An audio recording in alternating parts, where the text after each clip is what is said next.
સમાચારમાં આગળ વાત કરીએ ભાવનગરની તો ભાવનગર શહેરના ખેડૂતવાસમાં ચોરીની ઘટના સામે આવી છે, જે રાજપૂતવાડા સોસાયટીમાં રહેતા પરિવારજનોને નુકસાન થયું છે।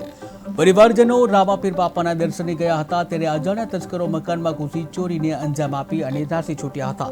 પરત આવતા તેઓએ ચોરી થયાનો અનુભવ થયો હતો તેઓને, જ્યાં ઘટનાની જાણ પોલીસને કરવામાં આવી, ત્યારે પોલીસ ઘટના સ્થળે પહોંચી અને તપાસ શરૂ કરી અને ફરિયાદના આધારે જરૂરી કાર્યવાહી હાથ ધરવામાં આવી છે।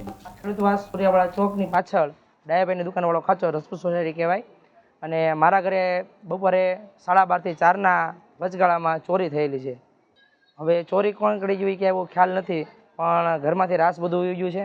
રાસની અંદર ચેન 2 ચેન છે, 3 જોડી છડા છે, રાખડીઓ 7 છે, વીંટી સોનાની છે, સોનાનો હાર છે, પછી રોકડ રૂપિયા છે, કવર છે, ઘણું બધું ઉઈ ગયેલું છે। અંદાજે કેટલાના મુદ્દા મારી છે? હવે એવો અંદાજ તો બહુ ન હોઈ શકે, પણ મિનિમમ 5-6 લાખ આજુબાજુ થઈ જાય। અમે તાળું મારીને ગયા હતા, પાછા ઘરે આવ્યા ત્યારે કોઈ વસ્તુ તૂટેલી ફૂટેલી કોઈ એવી વસ્તુ હતી નહીં। આવી બધી વસ્તુ રેગ્યુલર હતી। મૂળ કબાટની અંદર ચાવી એમનામ હતી। આ ખેડૂતવાસ સૂર્યાવાળા ચોકની